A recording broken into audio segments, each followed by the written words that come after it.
여러분 반갑습니다. 이번에 사연을 올리게 된 주부입니다. 현재는 남편과 이혼해서 멀리 떨어진 상태입니다. 조만간 일자리를 구하려고 하는데 요즘 코로나 때문에 여간 구하기가 어렵네요. 그래서 지금 자식들이 더 걱정입니다. 곧 대학에 보내야 하는데 등록금도 겨우 마련을 해서 다음 학기 때에는 어떻게 해야 할지 모르겠더라고요. 이렇게 된 데에는 남편 덕이 컸어요. 대체 무슨 일인지 말씀을 드리자면 남편이 어느 날 사업을 무슨 친구랑 같이 한다며 난리를 치는 바람에 돈을 달라니 뭐니로 해서 이 돈 저 돈 다 끌어다 쓰려고 했고 저는 어떻게든 막아서 등록금까지 막았거든요. 근데 남편이 그렇게 사업을 한다며 난리를 치는 건 어제 오늘 일이 아니었어요. 결혼을 하고 신혼 초기 때에도 사업을 하고 싶다고 그랬거든요. 하지만 신혼 때는 어디 돈이 있겠나요? 비록 부모님한테 도움을 받지 않고 결혼식 전부터 준비를 했지만 솔직히 혼수 준비하고 집을 사고 하면 돈이 남아나지 않잖아요. 거기다가 그때도 집은 대출로 해서 샀는데 그 형편에 사업을 한다는 게 그게 많이 부담이 돼서 하지 말라고 했거든요. 게다가 아이가 태어나면 양육하는 것도 공부시키는 것도 생각해야 하지 않겠냐고 해서 겨우 말렸거든요. 정말이지 너무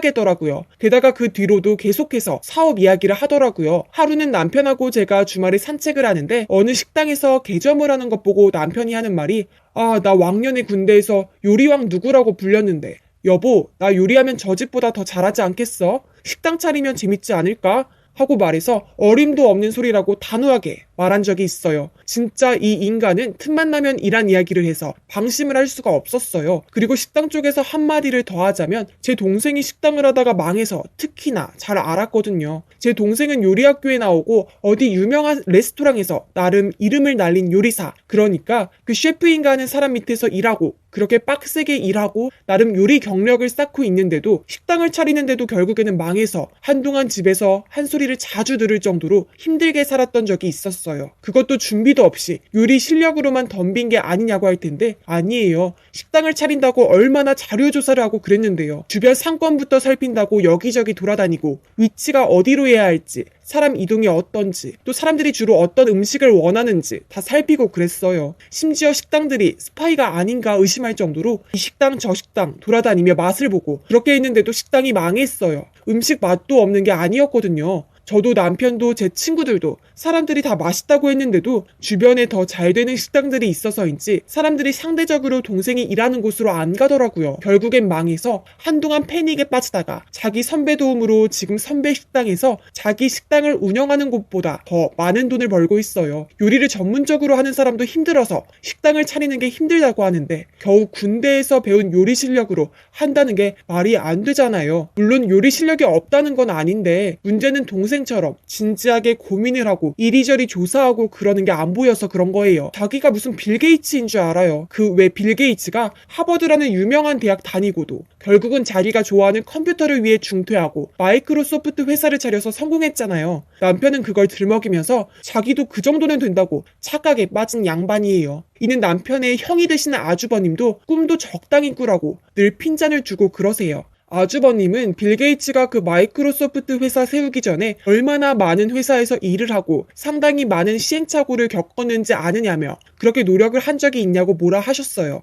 하지만 그럼에도 남편의 사업사랑은 끊이지가 않았어요. 언제는 남편 물건들을 정리하는데 웬 봉투가 보여서 뭔가 봤더니 사직서가 있더라고요. 전 이거 보고 놀라서 남편이 집에 오자 이거 보여주면서 이게 뭐냐고 하니까 남편이 당황해서 이거 자세히 설명을 할 테니 진정하라는 소리를 하더라고요. 아니 당신 미쳤어? 당신이 그만두면 어떡해? 나는 그렇다 쳐도 우리 아들은 어쩌려고? 내가 일을 하면 몰라도 지금은 아니잖아. 그놈의 사업 때문에 그런 거야? 라고 말하니까 별말을 못하고 그저 아니 꼭 그런 게 아니지만 이라고 반복을 하고 그날 대판 싸웠어요. 사실 제가 주부를 하고 있고 해서 유일하게 돈을 버는 남편한테 뭐라 하기엔 양심의 가책을 느끼지만 사실 저도 원해서 주부가 된 거 아니에요. 요즘에는 하도 취업이 안 되니까 취직이라도 하자는 사람들이 있는데 저는 속칭 강제 취직을 당한 상태였어요. 사실 제가 회사 다닐 때에는 남편보다 돈을 잘 벌었는데 결혼하고 자식을 낳으니까 시부모님과 부모님이 이젠 아이에게 집중하라고 압박을 하시고 그 당시 보육시설이나 그런 게 없어서 제가 회사에서 오랫동안 일을 할 수가 없었어요. 휴가 쓰고 그러다 보니까 회사에서 조용히 절 퇴사시켰더라고요. 그때 정말 황당했는데 휴가 보내고 자리 가니까 싹 다 비워서 어찌 된 거냐고 물으니까 퇴사 처리했으니 밖에 짐들 쌓아두었다. 막 그러더라고요. 그리고는 애를 키우면 나가야지 하며 핀잔을 주고 그랬어요. 그때 얼마나 울었는지 그날 집에서 온종일 울기만 했었어요. 그렇게 수모를 겪고 지금까지 이어졌는데 남편이 더 잘해줘야 한다는 생각은 아니고 그저 가족이 생계 유지 정도 할 수 있게끔 하는 정도면 만족한데 사업 이야기를 계속하니 참으로 말이 안 나와요. 그렇다고 뭐 조사를 제대로 한다면 그것도 아니에요. 언제는 하도 남편이 사업 이야기를 해서 나름 사회에 경험이 많은 아버지가 남편 보고 한번 사업 이야기를 하자고 하신 거예요. 그때 남편이 얼마나 신났는지 아버지가 시키는 대로 사업 계획서를 쓰고 직접 PPT를 만들어서 보여주면서 설명을 하는데 아버지가 저한테 하는 말이 네 남편 사업하는 거 막아라. 내가 보기엔 100% 망한다. 대체 뭔 자신감으로 저러는 거냐? 뭐 하는 일은 똑바로 하기는 해?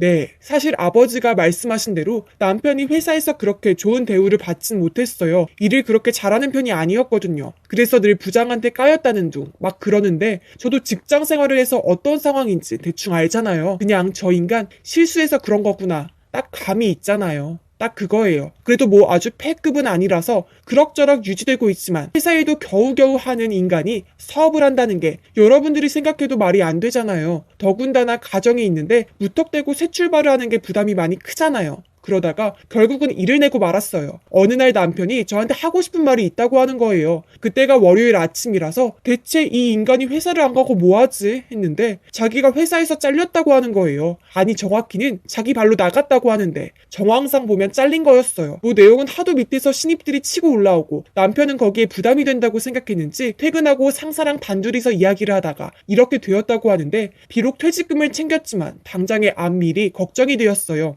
아직 애는 대학도 안 갔고 결혼 혼수 준비까지 생각하면 정말이지 어찌할지 생각조차도 안 났어요. 저는 일단 일자리를 알아볼 테니까 당신이 어떻게 하는 게 좋겠냐고 미래 계획이 있냐고 하니까 자기는 있다며 술집을 차려서 한다고 하더라고요. 그리고 제 동생한테도 주방장으로 일해달라고 부탁도 했다고 하는데 전 믿음직스럽지가 않아서 동생한테 물어봤는데 누나 제발 말려요. 제가 봐도 이건 힘들어요. 아니 무슨 사람이 계획이 없어요? 라고 말하며 사정을 해서 남편한테는 다른 직장을 찾아도 술집은 안 된다고 말하는데 남편은 어떻게든 차리겠다며 그동안 모은 돈이 자기 돈이라고 말하며 하겠다고 강조하는 거예요. 그렇게 토의라기보다는 싸움을 해서 결국에는 어느 정도 노후와 자식 등록금만 남기고 나머지는 써도 된다고 합의를 보았고 동생이 주방장으로 일하겠다고 약속을 했어요. 그렇게 술집을 차려서 저는 이러다 망하면 어쩌지 했는데 그래도 동생 덕에 술집은 장사가 잘 되었고 동생이 다 이끌어준 건데 본인은 그저 사장이라고 거들먹거리는 남편 보고 좀 안 이곱게 보았지만 그래도 잘 돼서 다행이다라고 생각했고 나름 행복한 노후를 꿈꾸었지만 그게 다 허상이라는 걸 얼마 안 가서 깨닫게 되었어요. 어느 날 제가 주말에 쉬고 있는데 동생이 재료 손질 중에 저한테 전화를 건 거예요. 아니 아무리 생각해도 매형이 너무 이상한 것 같아. 매형이 하도 비밀로 해달라고 해서 그러는데 매출 수입을 위해 무슨 예쁜 여자를 고용하자고 해서 무슨 말도 안 되는 소리냐고 하니까 다 경험이라고 말하고는 여자를 고용했는데 요즘 그 여자와 통 안 보여요. 제가 혼자서 가게를 운영하고 있어요. 이게 무슨 소리인가 하며 혹시 낌새 이상한 거 있냐고 하니까 단둘이서 자꾸 데이트 같은 걸 한다고 해서 제가 즉시 달려가서 모든 걸 살핀다고 해서 달려갔는데 도착하니 거기서 아주 서로 키스를 하고 있는 커플을 보았어요. 네, 그 남편 놈과 여자였어요. 저는 소리를 질렀고 이게 대체 무슨 짓이냐고 말했고 남편은 비즈니스 때문에 그런 거라고 하니까 불륜이 비즈니스냐? 라고 말하며 난리를 쳤어요. 이 일이 있고 난 후 부모님은 그동안 가게에 투자한 돈 다 회수한다고 해서 내놓으라고 하니까 남편이 돈이 없다고 그러는 거예요. 아니 장사가 잘 된 거 아니냐고 따지니까 알고 보니 거의 빚으로 운영했더라고요. 그나마 동생이 어느 정도 이익은 채우려고 노력해서 그나마 유지가 된 거였어요. 하지만 이젠 동생도 못 참는다며 나왔으니 그 술집은 망한 거나 다름이 없었어요. 손님들 평도 음식은 좋은데 사장이 서비스가 안 좋다고 악평이 자자했어요. 거기에 새로 고용한 여자하고 바람이 나서 이미 그 근방에서는 미친놈으로 소문이 자자했어요. 결국은 이혼 소송으로 가게 되는 동시에 손해배상을 청구하라는 소송까지 진행하게 되었어요. 남편이 미안하다며 그동안 지쳐서 그랬던 거라며 저한테 사정을 했지만 안 되니까 아들한테 제발 말 좀 잘해달라고 부탁을 하는데 이미 모든 걸 눈치챈 아들은 아버지로 보지 않겠다고 말하니 남편이 그 충격으로 말을 더 이상 못하며 홀로 집에서 떠나버렸어요. 그 뒤로 시댁에서도 쫓겨나 혼자 살고 있다는데 아주버님의 말로는 후회를 많이 한다고 하며 저보고 다시 합치고 싶다고 말을 하더라고요. 하지만 이미 엎질러진 물이고 그래도 정이 있어서 봐주었는데 선을 넘었으니 용서할 수가 있나요? 게다가 돈을 그렇게 허망하게 쏟아부었는데 알고 보니 불륜녀한테 명품백이니 뭐니로 돈을 썼다고 밝혀져서 더더욱 더 용서가 안 되거든요. 지금 가정 형편이 좋지 않아서 제 노후도 보장이 안 될 것 같아서 직장을 구하는데 안 되더라고요. 식당들도 점원 안 뽑는다고 하고 이 시국 언제까지 이어질지 모르겠네요. 아무튼 제 사연을 들어주셔서 감사합니다. 그럼 전 여기까지 하고 다들 몸조심하세요.